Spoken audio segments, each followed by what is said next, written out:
Je vais vous parler de remédiation cognitive et de réinsertion professionnelle. Alors, les études montrent qu'il y a 79% de la variance mesurée pour l'amélioration des performances au travail qui sont expliquées par les compétences cognitives. Autrement dit, les performances au travail sont très intimement liées, très étroitement liées aux compétences cognitives. Plusieurs fonctions cognitives sont avérées comme étant importantes sur le plan professionnel. C'est le cas de la mémoire verbale, la vitesse de traitement, les fonctions exécutives, également la vigilance, l'attention auditive, la mémoire de travail. Donc toutes ces compétences cognitives sont directement, souvent en tout cas, mobilisées dans le cadre de l'emploi.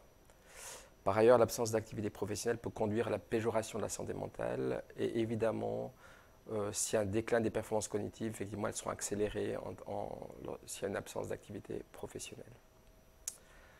Ok. Alors, intégrer l'harmonisation cognitive au programme de soutien à l'emploi, finalement, contribue à de meilleurs résultats sur la place de travail. Pour conséquence, non seulement d'améliorer les performances sur le lieu de travail, mais aussi de tirer des bénéfices plus importants sur le plan du soutien à l'emploi. Autrement dit, les gens qui participent au programme de soutien à l'emploi, lorsque par ailleurs ils bénéficient d'un programme de remédiation cognitive, ça leur permet de mieux mémoriser les consignes qu'on leur donne dans le cadre de ces programmes de soutien à l'emploi, mais aussi de mieux savoir comment faire pour par exemple, rédiger une lettre d'emploi, etc.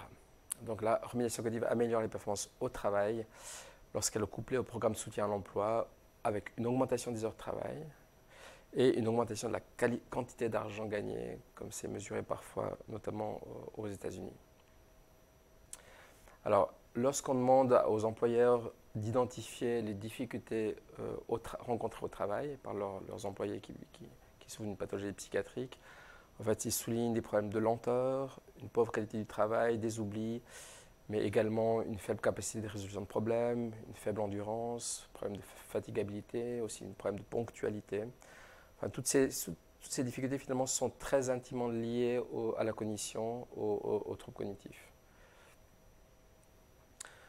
Donc la réadaptation cognitive en emploi du coup trouve tout son sens. On va commencer par faire une évaluation à la fois sur le plan neurocognitif, savoir quels sont les domaines qui sont altérés avec des tests standardisés. Et puis par ailleurs, on va mesurer l'impact de ces déficits en emploi. C'est-à-dire on va essayer de voir comment effectivement ces déficits mesurés lors de ces tests finalement se traduisent sur le plan professionnel. Alors une fois qu'on a fait cette analyse, qu'on a investigué effectivement ces difficultés cognitives en emploi, on va proposer trois types d'interventions. D'une part, réaménager l'environnement de travail, c'est-à-dire par rapport à des gens qui ont des difficultés sur leur place de travail, on s'aperçoit que le simple fait de réaménager l'environnement de travail, ça peut faciliter en tout cas la capacité de la personne finalement de répondre, de réussir les tâches qu'il entreprend. Trois exemples tirés de ma propre pratique. D'une part, une personne qui avait des difficultés au niveau de l'attention, il était facilement distrait par les bruits alentours. Or, il travaillait dans un bureau open space avec beaucoup de gens qui passaient, qui étaient autour de lui, évidemment. Et puis, dans ce cas-là, la solution qui a été envisagée avec son employeur, c'était finalement qu'on puisse le placer dans un bureau, dans une pièce isolée, de manière à ce qu'il soit moins perturbé par les contacts, par tout ce qui se passait autour de lui. Deuxième exemple, un patient qui travaillait en horticulture, qui avait des difficultés à retrouver l'emplacement de son travail parce que les ateliers de travail changeaient régulièrement. Et puis en fait, souvent il perdait du temps à se repérer dans l'espace, de savoir où il devait se rendre tel ou tel jour. Donc ce qu'on a proposé à l'employeur en discutant avec le patient, c'est finalement de mettre un plan des ateliers à l'entrée du bâtiment principal de manière à ce que la personne puisse s'y repérer par rapport aux tâches qu'il aura à effectuer. Troisième exemple, mémoire verbale auditive. Une personne qui a des difficultés à se souvenir des consignes qu'on lui donnait oralement. Or, dans le cadre de son activité professionnelle, en fait, systématiquement, son employeur lui donnait des consignes oralement le matin. Et la plupart de ces consignes étaient oubliées en cours de journée. Du coup, l'idée, c'était de proposer des consignes sur un support écrit auquel le patient pourrait toujours se référer s'il avait des difficultés à se souvenir de ce qu'il avait à faire. Alors, deuxième type d'intervention, améliorer le rendement professionnel grâce au coaching. Donc, ce qui se passe, c'est que le psychologue, ou en tout cas la personne qui a été formée à l'harmonisation cognitive, elle va se rendre sur la place de travail et propose un coaching cognitif adapté aux difficultés observées. Stratégie de mémorisation des consignes, planification de tâches à effectuer, etc. Donc le travail se fait à la fois sur la place de travail, ou plutôt en termes d'observation, puis finalement les stratégies vont être mobilisées, vont être travaillées plutôt en séance avec le thérapeute, en dehors du lieu de travail. Troisième type d'intervention, finalement en fonction du travail que la personne doit réaliser, on peut se rendre compte que finalement les compétences qui sont mobilisées par l'emploi en question finalement concernent des domaines dans lesquels le patient a précisément des difficultés, telles qu'elles ont été mesurées lors du bilan cognitif. Donc l'idée c'est peut-être de proposer un autre type d'emploi, réorienter la personne sur le plan professionnel pour que son profil cognitif corresponde davantage au travail qu'il aura à effectuer par la suite. Voilà, donc 3 types d'interventions en fonction de ce que le thérapeute observe lors de ces interventions. Maintenant, je vais vous parler d'un programme, enfin d'une recherche qui a été effectuée par McGurk et Muser en 2006, qui se base sur le modèle IPS de soutien à l'emploi. Donc le modèle IPS, en 2 mots, c'est un modèle qui se veut réinsérer les gens sur le marché de l'emploi compétitif. Donc l'idée, ce n'est pas de leur proposer des ateliers protégés ou finalement des activités qui sont protégées et qui ne leur permettent pas finalement d'être réinsérés au sein de la communauté. Donc l'objectif est l'emploi compétitif avec un soutien continu de la part du référent. Les préférences de la personne sont prises en compte et puis tout va être décidé de manière partagée entre le patient et son thérapeute.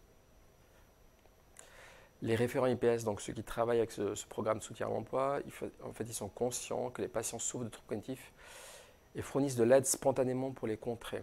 Donc c'est intéressant de savoir effectivement que ces personnes, même sans savoir des connaissances très précises sur la remédiation cognitive, il n'empêche qu'ils proposent des pistes pour contrer certains troubles cognitifs, comme par exemple le modeling, qui en fait simplement la personne va illustrer, va montrer la manière de s'y prendre pour résoudre tel type de tâche. Ils proposent aussi régulièrement de développer des routines de travail, parce qu'ils se rendent compte que ces patients-là, une fois qu'ils sont habitués à faire une certaine chose, ils sont capables ensuite de répéter la même chose de manière correcte. C'est ce qu'on appelle en psychologie la mémoire implicite. Donc ils vont penser en mémoire implicite toute une série de connaissances qui seront répétées régulièrement. Et puis ils ont aussi tendance, ces référents IPS, à renforcer positivement les personnes dès qu'ils réussissent une tâche de manière adéquate. Voilà, donc intégrer la remédiation cognitive, comment est-ce qu'ils y sont pris? Donc, dans un premier temps, comme on le fait généralement, c'est qu'ils vont déterminer les ressources et les déficits des personnes avant d'intervenir. Ils vont améliorer dans un deuxième temps les capacités cognitives grâce à un entraînement informatisé, ciblé. Donc ils vont prendre en charge les patients en fonction de leur profil cognitif, justement. Ils vont anticiper la nécessité d'utiliser des stratégies compensatoires. Si nécessaire, effectivement, ils vont essayer de pallier certaines difficultés en proposant certaines mesures. Et puis une consultation qui est continue pour ajuster sur le plan individuel les stratégies d'adaptation sur le travail. Ça veut dire que les référents, en fait, ils vont accompagner la personne sur le travail, comme je disais tout à l'heure, de manière à avoir un accompagnement aussi précis, aussi ciblé que possible. Voilà, cette intervention, en fait, finalement, donne des résultats qui sont tout à fait intéressants et satisfaisants. C'est-à-dire lorsqu'on couple le soutien à l'emploi avec la remédiation cognitive, on voit que le pourcentage de travail est beaucoup plus élevé. Donc, chez les personnes qui ont pu bénéficier de ce soutien à l'emploi. En plus, on sait que le maintien de l'activité dure plus longtemps s'ils ont aussi bénéficié du soutien à l'emploi. Donc la courbe en rose, on voit effectivement l'efficacité de l'intervention soutien à l'emploi plus remédiation cognitive, alors qu'en bleu foncé, on voit le soutien à l'emploi uniquement, on voit une grande différence entre les deux courbes. Voilà, en conclusion, ce qu'on peut dire, c'est que d'une part, la vitesse de traitement, la mémoire verbale et les fonctions exécutives sont les domaines les plus sollicités en emploi. Or, ce sont des domaines qui sont soit altérés dans la maladie, notamment dans la schizophrénie, d'où l'intérêt de travailler ces compétences-là de manière à favoriser le rendement au travail. Les programmes de soutien à l'emploi qui intègrent la remédiation cognitive ont de meilleurs résultats, que ce soit en termes d'insertion professionnelle, mais aussi de maintien de l'activité sur la durée. Donc de plus en plus, effectivement, ces programmes de remédiation cognitive intègrent de plus en plus ces outils de soutien à l'emploi. Puis il y a un troisième point sur lequel c'est important d'insister, c'est le travail d'observation sur la place de travail et un travail de collaboration avec l'employeur ou avec les maîtres socio-professionnels nous paraît indispensable pour ajuster la prise en charge de manière individualisée.